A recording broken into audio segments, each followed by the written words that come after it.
Ito ang inyong sumbong siguradong may responding katapat. Hindi nagdadalawang isip na tumulong sino man ang nangangailangan. Ngayong gabi sa Responde, Mata ng Mamamayan. Viral ngayon, magulang ng sanggol na namatay dahil umano sa kapabayaan ng isang ospital sa Quezon City, lumantad sa Responde. Mas matatanggap ko pa kung naging aksidente. Pero hindi kasi malpractice. Expose, delikado at napakadilim na eskinita sa Lower Bikutan sa lungsod ng Taguig, inireklamo. Exclusive, ina ng isang warrior o batang may sakit nananawagan na mapagawa ang kanilang bahay, ating nirespondehan.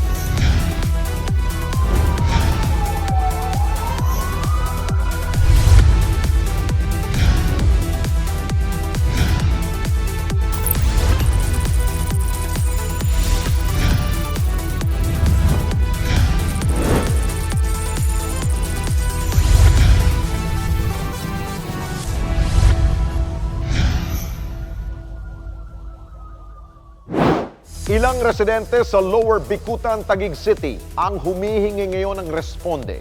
Paano ba naman? Ang kanilang iskinita sobrang dilim sa pagsapit ng gabi. Ilan na rin sa kanila ang nanakawan, maliban pa sa naging kuta ng mga tambay ang kanilang lugar. Ang ginawa nating investigasyon at ang aksyon ng programa, narito.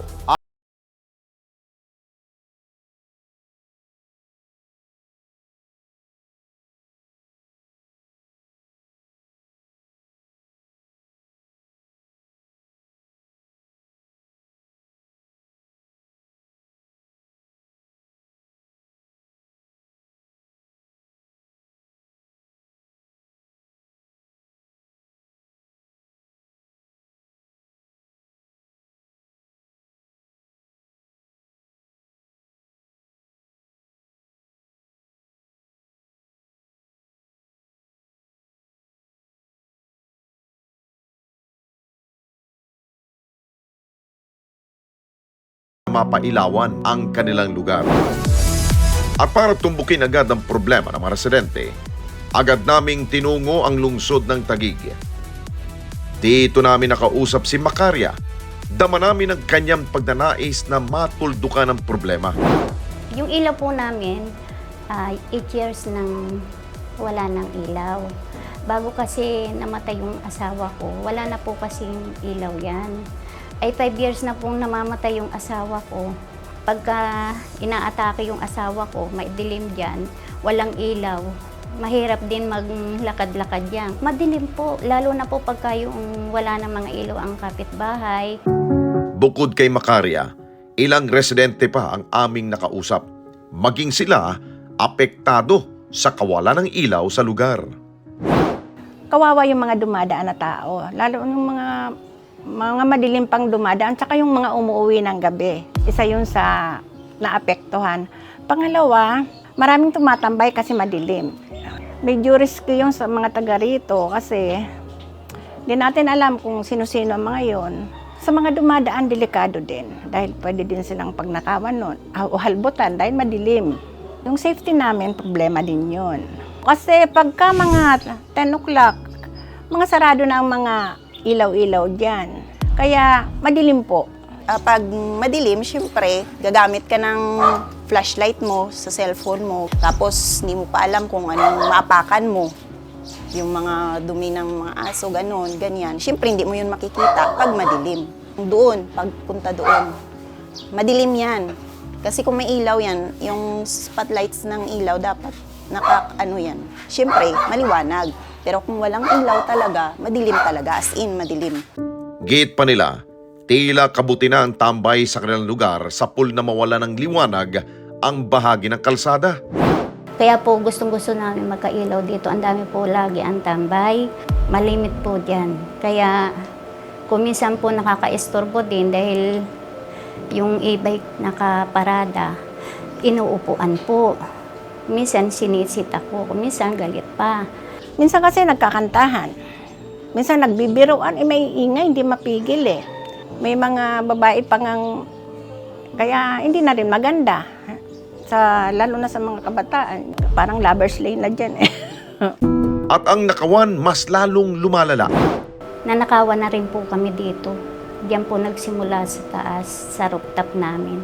Kaya po gusto namin magkailaw dito. Ngayon medyo okay, pero may time na halos sunod-sunod, araw-araw may nananakawan.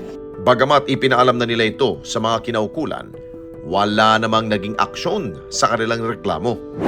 Actually, may mga taga-barangay dito. Wala na akong masabi.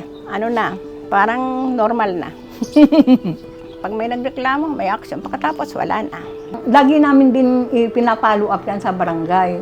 Ang sabi ni Kapitan, magbibigay nga siya ng solar.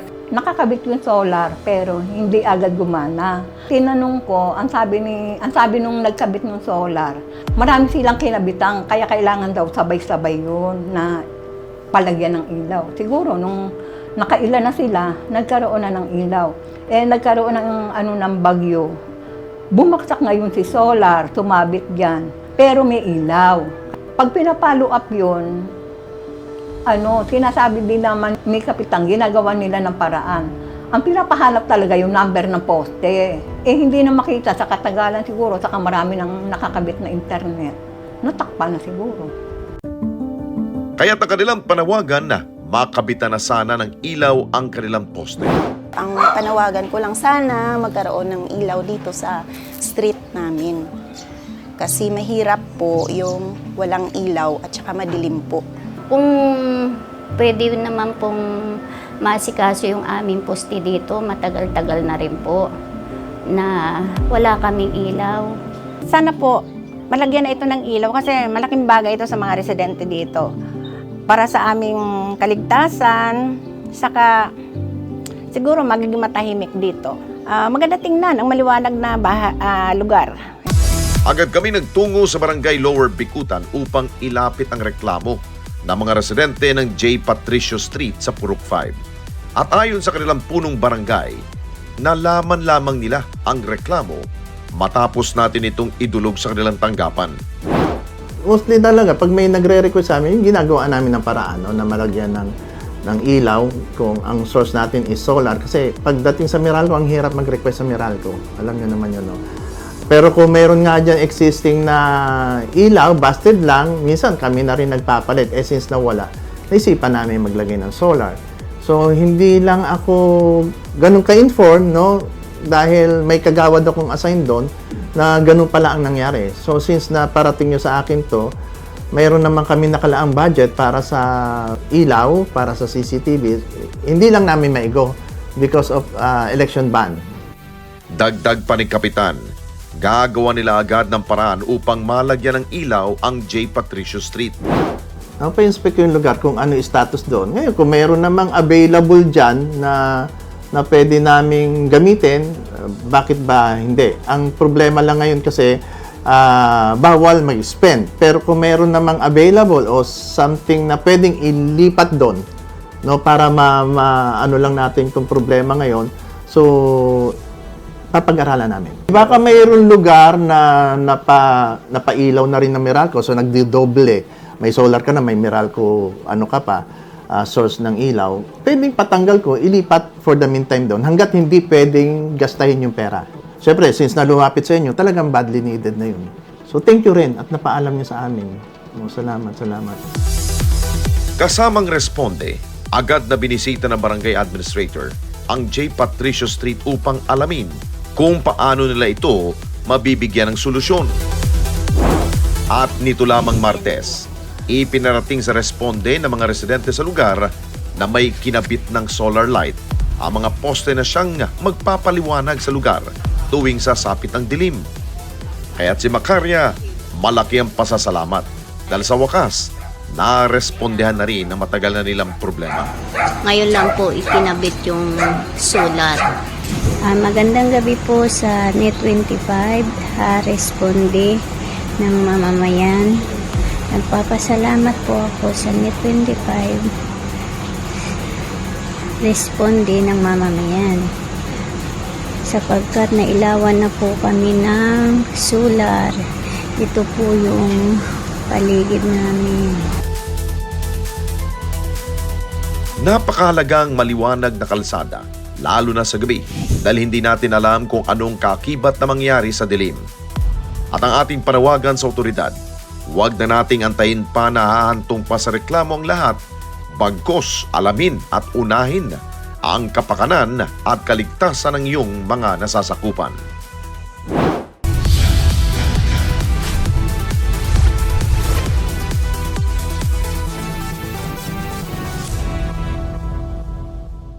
Hindi ako pangulo ng aking pamilya. Hindi ako pangulo ng aking kaibigan. Ako ay pangulo ng Pilipinas. Tampok ang mga nagbabagang balita at malalimang panayam sa mga pangunahing personalidad, mga opisyal ng gobyerno, eksperto at mga taong nasa sentro ng kontrobersya. We are going to launch a rocket into space. Harapan at tapatan. Alamin ang totoo. Alamin ang magkakaibang panig. Sumabay sa init ng mga balita at issue. Ano sa palagay nyo? Alas 8 hanggang alas 10 ng umaga, Lunes hanggang Biyernes, dito lang sa Net25.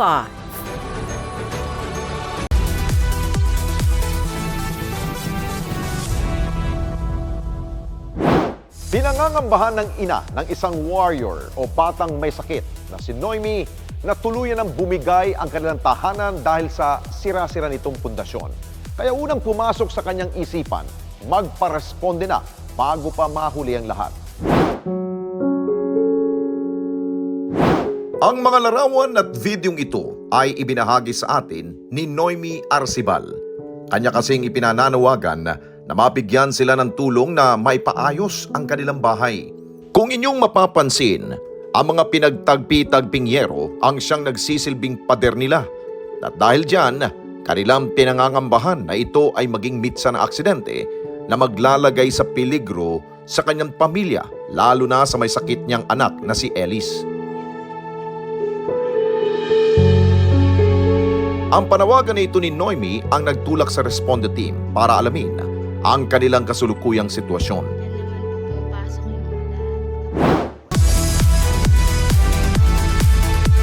Agad nating tinungo ang kanilang tahanan sa Tanza 2 sa lungsod ng Navotas. At dito sa eskinitang ito, aming natagpuan ang tahanan ni Noemi. Tulad sa kanya mga ipinadalang larawan at video, makikita ang estado ng kanilang tahanan. Hindi na kami nagpatumpik-tumpik at agad nating inalam kay Noemi ang kanilang tunay na sitwasyon. Bago pa man kami makapasok sa kanilang bahay, ay maingat kami sa pag-apak, lalo na't aminado siyang may kahinaan na ang mga pundasyon ng bahay.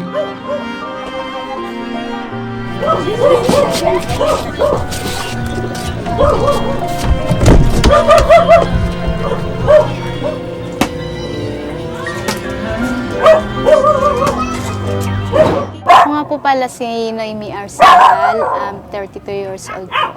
Sa ano po, dito po sa Tansados, Navotas City. Siguro po mga 10 years ago, 11 ganun. Naghanap kami ng bahay, nakita namin to. Itong side lang na to. Kasi po yung kabila po kasi lumipat ng pabahay. Tapos, ito nga, nag-rent po kami dito ng 800 a month. Tapos, yung nagkaroon po ng COVID, hinulugulugan po namin ng 10K.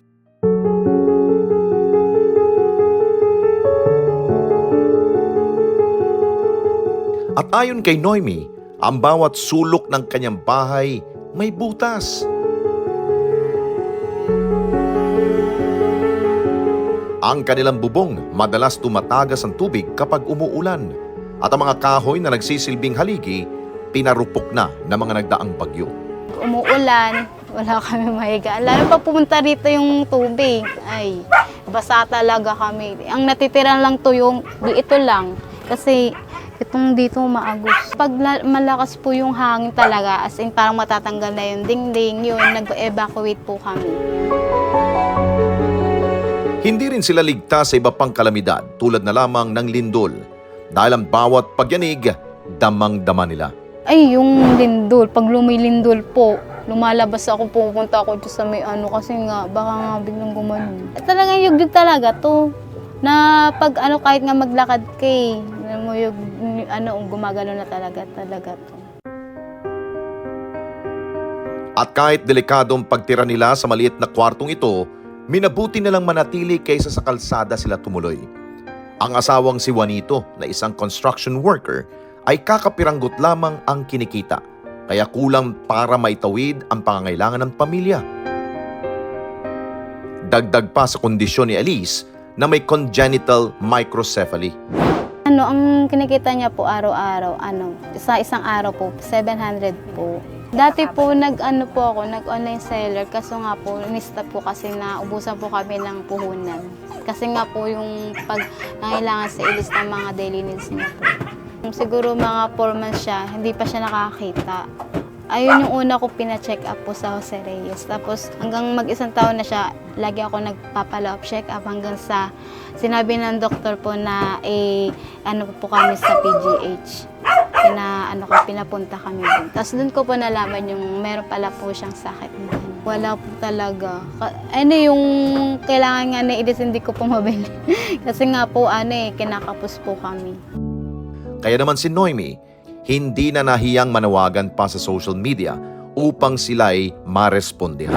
Sana mapaayos po yung bahay namin para kasi nakakatakot po kasi yung bahay namin. Parang isang na lang hihip tanggal na Kaya yun. Nga po kung saan na po ako lumalapit para lang makahanap ng makakatulong po dito sa bahay namin.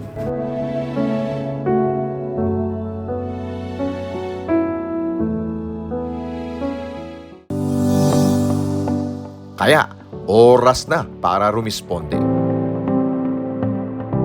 Dali-dali kaming namili ng mga materyales tulad ng plywood, mga pako at ilang pangkahoy para matiyak na magiging maayos at matibay na ang kanilang matitirhan. Maraming salamat nga po pala sa Net25 at sa nagresponde po sa aming bahay kahit sira-sira na. Maraming salamat po. Sana marami pa po kayong matulungan.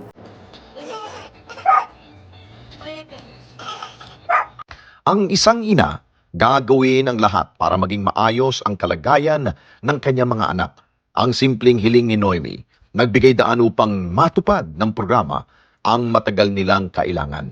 At sa unti-unting pagbuo ng kanilang bagong bahay, maaari na silang matulog ng payapa at nang walang iniisip na peligro sa kanilang buhay.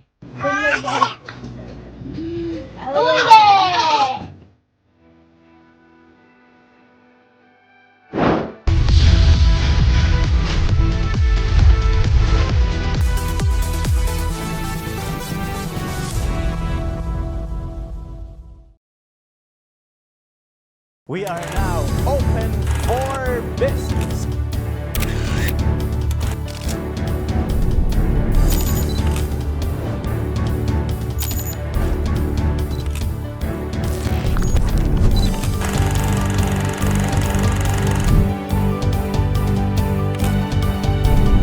Open for Business with Cesar Vallejos. Every Sunday, 9 p.m.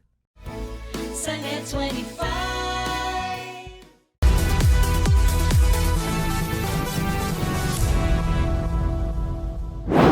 Isang 5 buwang gulang na sanggol ang namatay matapos itong ma-confine sa isang ospital sa lungsod ng Quezon, dahil umano sa ubo. Pero naniniwala ang ina ng biktima, hindi ito ang ikinamatay ng kanyang anak, kundi ang kapabayaan umano ng isang nurse sa naturang ospital. Kaya naman, sumisigaw sila ng hustisya.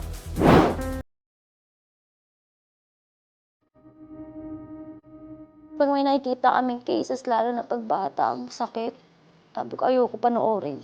Kala ko makikibasa lang ako, nakikinood. Yun pala mangyayari sa amin mag-asawa. Masakit pala talaga. Totoo na ba ito? totoo na pala talaga to. Kasi nandito na ako sa Memorial Park eh. Nagsasign na ako ng details ng internment mo. Pero yung justice, wala. Ganito ibinuhos ni Golda Meir ang kanyang saloobin matapos mamatay ang kanyang 5 buwang gulang na sanggol na si Ace Liam sa Far Eastern University, Dr. Nicanor Reyes Medical Foundation noong October 15. Una nang nag-viral sa social media ang kanyang post kung saan kanyang ibinulalas ang masaklap nilang karanasan sa nasabing ospital. Maliban pa rito ang kanyang pakiusap na matulungan sila na maibunyag ang paniniwala nilang nagkaroon ng medical malpractice kaya namatay ang kanilang anak. At para siyasatin ang kasong ito na inilapit sa programa, agad kaming nakipag-ugnayan kay Golda Meir para tiyakin kung nais niyang lumutang sa programa para ilahad ang buong pangyari. At matapos ang ilang araw, humarap sa respondent team si Golda Meir na sa mga oras na yon ay nakaburol pa ang kanyang anak na si Baby Ace Liam. Dito na rin niya inisa-isa ang pangyayari. Pagka-uwi po namin ng October 13 sa bahay, nasaktuhan po namin yung anak ko na umuubo. Matigas yung ubo niya. Kaya sabi ko sa asawa ko, dali na natin sa hospital. Nasa ER na po kami ng mga 6 a.m. yun. Yung pagdating namin doon, in-order agad yung CBC, saka urinalysis. Bukod sa CBC, nung nakita nila yung anak ko, kailangan daw iswero. Kasi medyo dehydrated na daw po.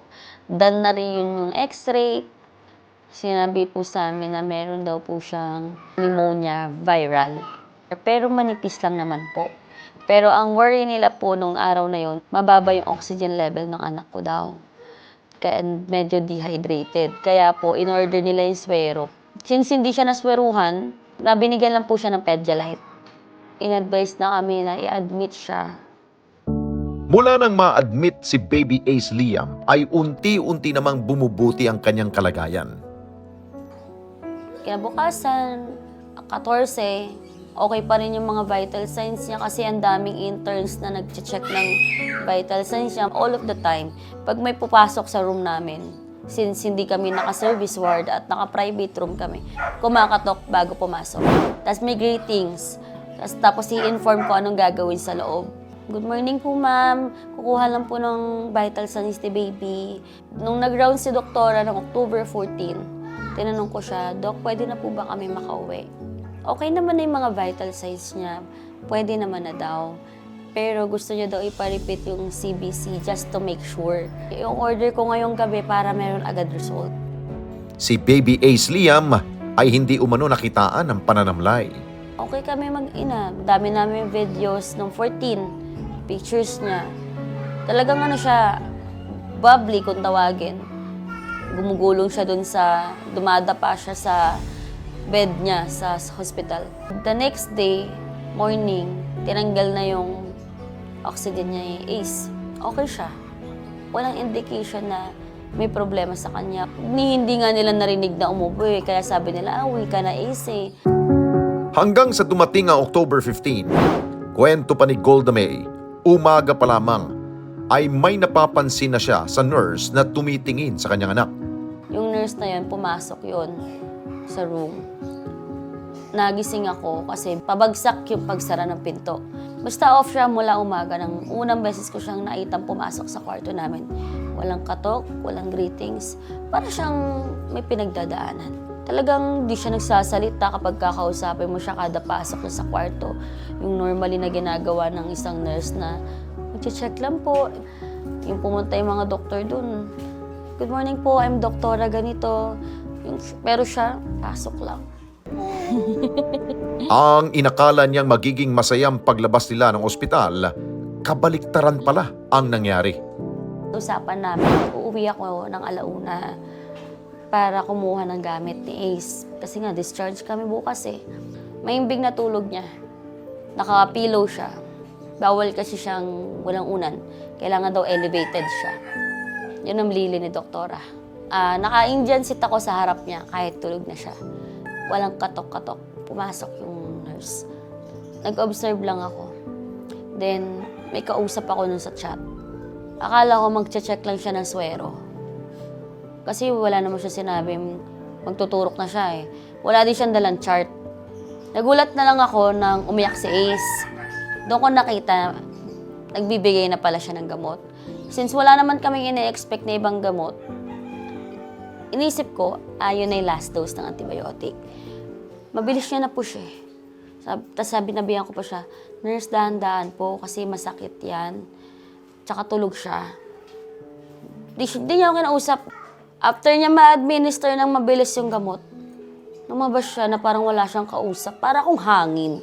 Akala ko that time, huminto na ng iyak si Ace kasi wala na akong narinig na kasi sinundan ko siya ng tingin. Pagkatingin ko kay Ace, umiiyak siya walang boses.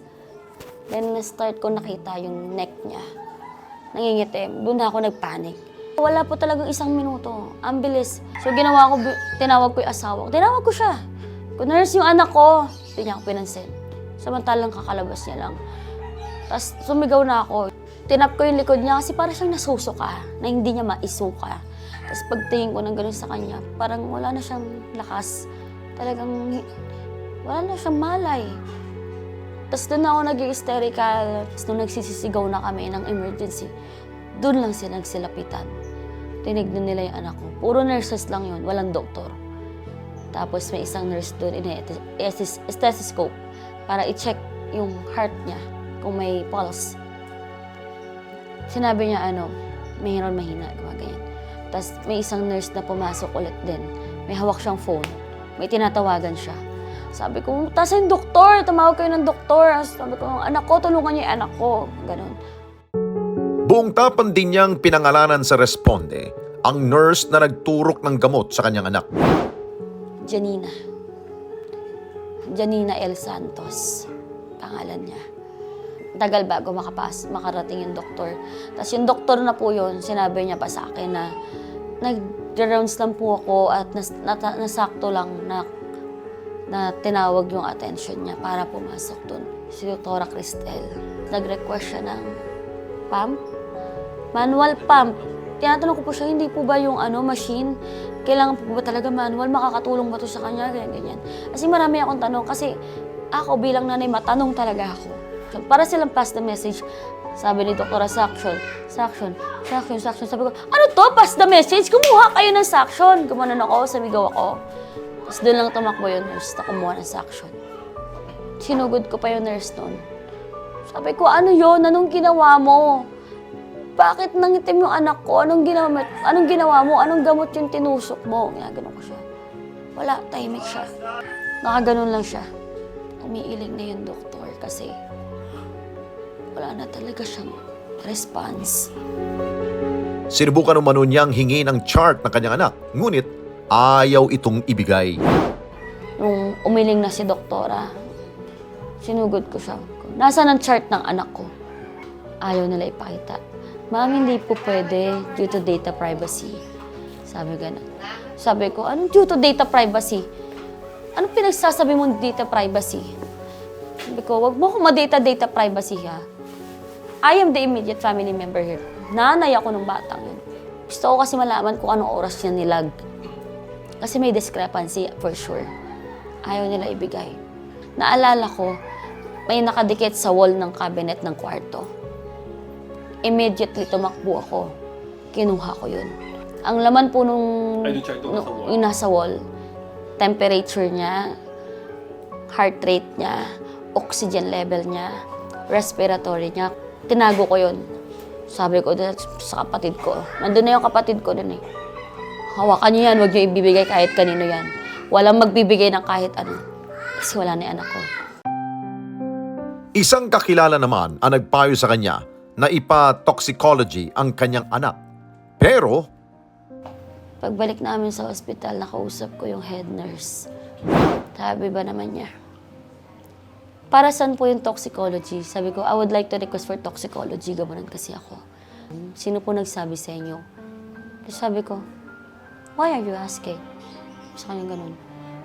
Gusto ko ipatas yung anak ko. Kasi patay na siya. Kaya ko siya ipapatoxicology. Tapos, inihingi niya yung detalye. sino daw nagsabi, anong pangalan. Sabi ko, bakit mo tinatanong? Sabi ko sa kanya, di ba sinasabi niya sa akin, data privacy law? Then let's apply data privacy law here. Gumanon ako. Sabi, sorry po ma'am. Tapos, iniiba nila yung usapan. Dinedelay nila ako. Yun nga daw na may proseso nga daw sila, ganyan-ganyan. Agad din sila nagtungo sa himpilan ng pulisya upang magsampa ng reklamo. After makuha yung remains ng anak ko ng funeraria, sunod namin pinuntahan, police station. Isa sa requirements para ma-autopsy yung remains is police report and request. Next day, na-autopsy yung anak ko. Wala pa pong resulta. Ang initial findings niya daw is same nung nasa death certificate. Sabi ng doktor na kausap ko na taga Kamkrame na cause of death is asphyxia secondary to aspiration due to milk. Dahil dyan, ang kanilang pamilya sumisigaw ng hustisya. Wala po tumatawag sa akin from their end na kami po yung from FEU, ganyan-ganyan. Wala akong naririnig kahit ano sa kanila. For discharge kami eh. Kaya hindi ako papayag na hindi managot yung nurse na yun. Ay, nag-move on, sinusubukan mag-move on, pero hindi kaya. Kasi wala kaming makuhang justice. Mas matatanggap ko pa kung naging aksidente. Kung aksidente yung naging cause of death namin or niya. Pero hindi, kasi malpractice. Justice for Estrella! Justice for Estrella! Justice for Estrella! Justice for Estrella! Si Golda May patuloy na nananawagan sa mga kinauukulan. Nurse Janina, umamin ka sa ginawa mo. Umamin ka na hindi mo kinausap nung binigay mo yung gamot. Sabihin mo yung totoo. Makonsensya ka, girl. Sa FEU, maging fair kayo. Kasi may negligence kayo. Makipag-cooperate kayo. DOH, sana mayroon ding action sa end nyo. Kailangan maimbestigahan. Kasi hindi nga namin alam kung may CCTV footage pa ba kaming hinihintay. Baka at this time wala na. Mga senates, sana matulungan nila kami sa kaso namin. Agad din kaming nagtungo sa Far Eastern University, Dr. Nicanor Reyes Medical Foundation upang kunin ang kanilang panig. Ngunit ayon sa aming nakausap, dapat kaming magdala ng request letter para sa gusto naming makausap. Wala rin umanong garantiya kung mapagbibigyan agad ang aming kahilingan na makuha ang kanilang panig sa akusasyon na laban sa isa nilang staff nurse. Sinubukan din naming hingin ang numero ng departamento kung saan na-confine si Baby Ace Liam. Ngunit, hindi umano nila ito maaring ibigay dahil sa data privacy. At matapos ang ilang pakiusapan, nagbigay din sila ng numero. Pero sa makailang beses natin pakipag-ugnayan sa numerong kanilang ibinigay, ay tanging sagot lamang na ibinigay sa amin ay busy o abala ang mga taong humahawak ng kanilang media concerns. At makailang beses din kaming pinag-antay sa linya ng komunikasyon hanggang sa maputol ang tawag. Nagtungo rin ang responde sa QCPD Station 5 na siyang nagsasagawa ng paunang investigasyon sa pagkamatay ni Baby Ace Liam. We are still getting some documents, important documents pertaining dun sa inirereklamo. May mga kaukulang dokumento na rin kami na nakalap. Ito naman ay kino-consolidate considering na it was already turned over to a Criminal Investigation and Detection Unit. Siyempre, sa pakikipagtulungan namin dahil dito sa area namin, sa hospital dito sa area namin nangyari yung insidente. This afternoon, may pinadala na naman tayong another request sa hospital kung tayo'y pagbibigyan. So, it will be added dun sa ating dokumento na nakalap. Ayon pa sa hepe, maging sila ay hindi rin umano personal na hinaharap ng mga opisyal ng ospital. Yung investigator, nag-visit siya dun sa hospital and then yesterday, nandun din ako. So far may nakausap naman ako over the phone. Nag-request tayo ng CCTV footages kung pagbibigyan po nila. Kung hindi naman, sagutin na lang din po nila yung letter na ipinadala natin sa kanila. Sakaling mapatunayan na nagkaroon ng kapabayaan ang nurse ay agad siyang sasampahan ng kasong kriminal. Kung mapapatunayan na nagkaroon ng kapabayanan, so maaari siyang sampahan ng reckless imprudence resulting to homicide. Nito lamang Huwebes ay nailibing na ang mga labi ni Baby Ace Liam. Napakasakit sa magulang na mawala ng isang anak sa ganitong insidente. Kahit tumaas ang responde na sa madaling panahon, ay lumabas ang katotohanan sa likod ng pagkamatay ni Baby Ace Liam.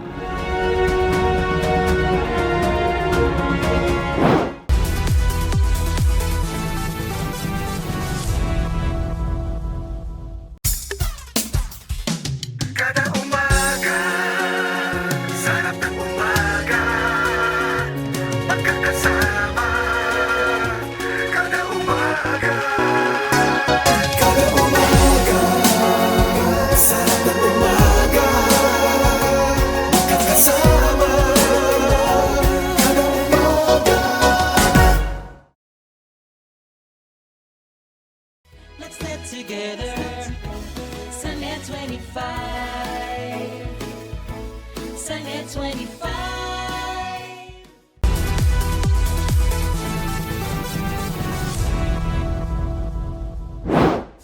Turuan ng mga kabataang magpalago at magparami ng pagkain.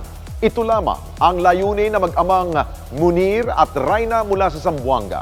At sa halos 4 na taon nilang paghihikayat sa mga bata sa Zamboanga at ilang lalawigan sa Mindanao, nagbunga ng panibagong henerasyon ng mga magsasaka mula sa iba't ibang mga paaralan. Paano nila ito ginawa? Narito at ating po panoorin. Ang isang bata pala kayang mag-propose ng solution sa problema sa community, how much more tayo na adult, di ba? Parang ang dami nating alam, no? We can do better. Dahil sa ideya ng 9 na taong kulang na si Raina, nabuo ang konsepto ng pagtatanim sa kanyang mismong eskwelahan. At ang proyektong ito, pinagtulungan nila ng ama niyang si Munir sa Zamboanga City. Ako si Munir A. Hinay, ang co-founder and president ng Kids Who Farm Sustainable Food Systems Inc. Ang Kids Who Farm is an advocacy initiative and a social startup that was founded by my daughter, Raina Hinay, in 2019 when she was still 9 years old. Her motivation is that she wanted to help her school garden. So, and coming from that gesture, Kids Who Farm evolved na as an organization, as a non-profit startup, with the goal of providing a platform for the meaningful participation of young people in the issues of food security and the transformation of our food system. Mga kabataan at maging mga magulang, sa loob ng 4 na taon, hindi lamang isang paaralan ang kanilang kinausap para maging bahagi ng kanilang advokasya. Ang simpleng gardening naging microfarming. Very clear naman yung aming objective talaga, no? So yung simula when we started, it's a father and daughter team, no, kaming dalawa. And I involved her doon sa trainings kasi what we did was to basically train the youth, mga school kids. We reach out to basically sa school niya, sa DepEd, and then eventually some youth organizations in Zamboanga were attracted to the program, so they collaborated with us. So tinuturo lang naman namin for pretty straightforward, urban container gardening. So yun yung unang set of module that we developed, no. And we were able to travel not just in Zamboanga but in other places as well because of course, thanks to the power of social media. And eventually we were able to formalize. So ibig sabihin, we registered our organization with a board na, and the board composition comes from the youth leaders na naka-work namin over the last 2 years nung nag-start kami. We invited them na isali kayo sa amin. I guess our objectives, our visions are very much aligned, and then para magkaroon tayo ng isang format. So what we did was to hyper-localize our food system. Started in the city. So we were able to collaborate with, say for example, mga barangay, Sangguniang Kabataan, and mga different institutional partners, no, including yung Zamboanga City Medical Center, yung mga orphanage. We also have a garden sa mga PWD. all of that collectively as we speak, mga nasa more than 40 na rin eh. So umabot na rin ng ganong number. And that same model ng tawag namin doon is community micro-farm.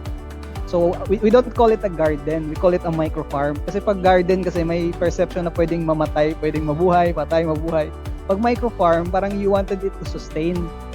May aspect siya ng livelihood, ng sustainability. So we were able to replicate the same outside Zamboanga na. So we reach out to even as far as Punggao, Tawi-Tawi. We work with the youth there. We reach out to Bukidnon. We work with the schools there, Jesuit-run schools. And then we work in Davao, in Zamboanga del Sur. Dahil na rin sa pandemya, mas nakita nila ang pangangailangan na maabot ang mga bata at maituro sa kanila ang kahalagahan ng pagtatanim. So we have our flagship program is called Hyperlocal Food Network. Kasi ang goal ni Kids to Farm is to hyper-localize our food system, di ba? Parang dahil sa pandemic nakita natin, di ba? Pag malayo yung pagkain sa atin, talagang problema tayo. Na maraming kabataan, di ba, wala masyadong ginagawa. But nung in-invite namin sila to participate in community micro-farming activities, na sumali sila. So, na-mobilize namin yon. So, mas naparami yung aming scale and scope na palago kasi dahil sa mga youth volunteers. And that same model pa rin naman ang sinusunod namin post-pandemic on how we expand our programs. No? So, we collaborate with mga organizations, established organizations in different places. I-transfer lang namin yung technology sa kanila through learning sessions such as like Zoom training or kung may chance to travel, we travel. Pero lahat ng yan nangyayari like very quickly. Ayon pa kay Munir, hindi lamang pagkakaroon ng sustainable food supply ang kanilang ipinapabaon sa mga bata, pero kung paano posibleng kumita sa simpleng pagpapalago lamang ng kanilang mga pananim. Sinisiguro rin nilang eco-friendly ang kanilang mga ginagamit. Yung technology innovation sa Hyperlocal Food Network, essentially, nandun na yung mga tinuturuan ng hydroponics, composting, yung mga innovation na yan. Pero on the other hand, meron din kaming program that focuses on enterprise. So, tinuturuan din natin yung mga youth, lalo na, kahit simple lang na, kasi importante ma-realize kasi ng mga youth na merong business case sa farming. Kasi unless hindi ganon, hindi din talaga maengganyo. So that's why we teach about enterprise. We teach a little bit of financial literacy. Meron kaming financial literacy module and a savings program module na niro-roll out din namin kung saan may community na may community micro-farm, meron din silang savings program. So para sustainable naman. So para whenever they earn from the farm, they are able to save the money, utilize it very well. So that, ang goal naman namin is that we cannot stay there, di ba, longer. Parang, syempre, gusto naming pupunta na naman sa next community, ganyan. So, just to make sure na when we leave, meron silang sustainability na. Lubos naman ang pasasalamat ni Munir dahil napakarami ng mga organisasyon, pampubliko man o pribado, ang bukas sa pagtanggap sa kanilang mga proposals. Of course, thanks to the support ng mga partners ni Kids to Farm kasi nung later on kasi dumadami na rin yung gustong tumulong. So like for example, si Department of Agriculture, yan ang amin talagang partner doon sa National Urban and Peri-Urban Agriculture Program. Yan, meron talaga kaming logistic support. We have our partners from the city government, and then we also mobilize our own parang crowdfunding, no? And then sumasali din kami sa mga pa-competition like mga hackathon, mga impact accelerator. That's why we call ourselves startup kasi may mga innovation talaga kami na dinidevelop na sinasubmit, pinipitch namin for funding. And of course, yung corporate partnerships. Sa halos 4 na taon nilang pag-iikot sa Mindanao, marami pa rin kinakaharap na problema ang kanilang grupo.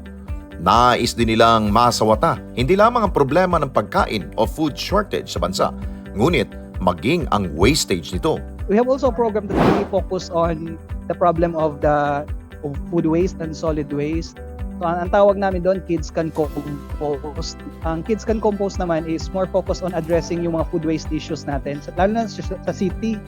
Kasi ang daming problema talaga sa food waste. And then, gusto namin tutukan siya kasi environmental problem siya at the same time. We can only do so much. Of course, hindi naman kami yung government, di ba? Tayo, private sector tayo. We can only do based doon sa anong resources meron tayo. But ang point kasi namin is that we want to emphasize na everyone's part of the solution. part sa problema, part din tayo sa solution. And inclusive ang approach na kahit bata, kahit youth, kahit PWD, mayroon tayong magagawa sa pag-address ng ating sustainable food system. And yung pinaka-importante talaga is later on, our local leaders can take on the cudgels of really pushing forward for the institutionalization of the solution. Collectively, collective action ang kailangan para masolve yung problema. Kasi kung kami lang, hindi talaga masosolve yun. I mean, kung sila lang din, hindi din masosolve. And yung challenges naman, it's not always a walk in the park, no? Kasi we always say this, kasi sa startup journey namin, na-realize namin that you need to focus on your goal. No? So parang if you keep changing your focus, you have less time to succeed.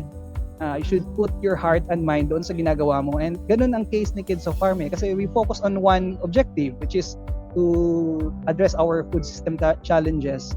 And, maging expert doon sa aspeto na yon. Naniniwala si Munir na hindi sa lawak o sa laki ng likas na yaman ng isang lugar ang batayan para yumabong ang isang inisyatibong tulad ng sinimulan nila ni Raina.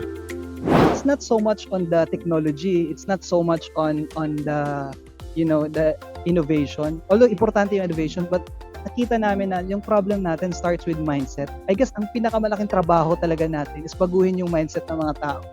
Na you can still grow your food wherever, whenever. Na if you have limited space, you need to widen your mindset, maging creative, maging sabi ko kanya innovative. And that's really the biggest struggle na meron tayo. Yun kasi yung delikado yung assuming na okay lahat, assuming na may pagkain pa naman sa palengke, pwede pa nating bilhin yan and without really preparing ourselves doon sa mga worst case scenario. And yung changing the mindset of people is really one big bold step to address this problem. Either sa Metro Manila ka pa or dito ka sa Mindanao, pare-pareho lang naman talaga tayo ng problema And mas ayun nga sabi nga nila na yung crisis is the mother of innovation. So most likely pa kayo na mag-innovate kasi wala na kayong magagawa sa Manila. So mas ma-encourage pa natin yung mga kabataan na mag-isip tayo ng iba pang paraan. Mga out of this world, mga out of the box thinking pagdating sa how do we produce our food using technology, using innovation and so on. Payo niya, sa mismong tahanan dapat mag-ugat ang pagmumulat sa mga bata na magtanim at bumuo ng ideya na makatutulong sa kalikasan at sa kanilang pamilya. Appreciating the value of food and our environment really starts at home. Walang makakapag-argue niyan. And our parents are our first influencers and teachers. And yun na yung tinuturo namin, it's not about the kids lang I guess we should teach more the parents. Kasi sila naman yung number one na mag-i-influence sa mga bata And to shape the kind of generation na gusto nating magkaroon. Ang gusto natin, magkaroon tayo ng mga food citizens. So, yung mga kabataan na may pagpapahalaga sa pagkain, may empathy towards food. Paano yun magagawa kung mismo sa bahay hindi niya na-appreciate yun? So, that's really a big thing na to start teaching our kids. Kahit isang pot, you start with a pot. Plant it with alugbate, with kangkong, with kamote tops. And start from there and really, guide our kids to learn and appreciate it. Kasi, ang growing your own food kasi is a life skill Parang lang yan parang marunong kang maglaba, parang marunong kang magluto. And you can never go wrong. It's a no regrets option, yung learning how to grow your own food. And take it from there kasi it will branch out to mag-ripple effect yan. And kung sana meron tayong mga ganong klaseng kabataan na being taught sa bahay pa lang the value of food, hindi nagsasayang ng pagkain, di ba? They know how to plant pechay and so on. We can be more confident na yung future natin naman hindi ganoon ka negative. Kasi kung worst case scenario, they know how to grow their food. And this message also is not just for the youth, parang I guess more importantly to the parents out there. Kasi tayo naman talaga, it's not for us. I mean, Kids of Farm is not for me. It's not for the adults. It's for the kids. So siguro tayo lang yung vehicle, mga parents, mga adults na to be influencers, to be our teachers, to the teachers of our kids, so that later on we can build that kind of life skill sa kanila. And growing your own food, sabi nga ng isang quote, is the single most political act you can do to challenge a broken food system. Ang mga katulad ni Raina sa murang edad ay namulat na sa pagresponde sa komunidad tulad ng iba pang mga kabataan Pilipino. Kaya naman, higit nilang kailangan ang suporta. Tulad ng pagtitiwala ni Munir sa kanyang anak, ang naging daan upang matuklasan nila kung paano marerespondehan ang mga pamilya sa iba't ibang lugar sa Mindanao sa simpleng pamamaraan lamang ng pagtatanim.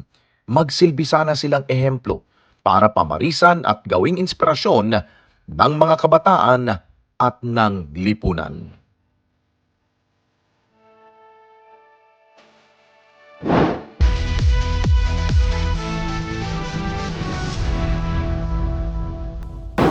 Kung kayo po'y may nais ay sumbong sa inyo pong lugar, problema sa lipunan, na gusto po ninyong paaksyonan, mag-text lamang sa 0915-415-1035 o mag-email sa responde@net25.com. Pwede rin kayo magpadala ng inyong pong mensahe sa ating pong Facebook page at Net25TV. Sa ating lipunan, hindi na humawawala ang mga samut-saring problema. Kaya tuloy lamang pong pag-aksyon, paghahanap ng solusyon. Lalo na ngayon na may masasandalan ka ng Certified E-Responder. Hanggang sa susunod na Sabado, ako po si Alex Santos at itong Responde, Mata ng Mamamayan. Ito ang aming layunin para sa bayan kong mahal.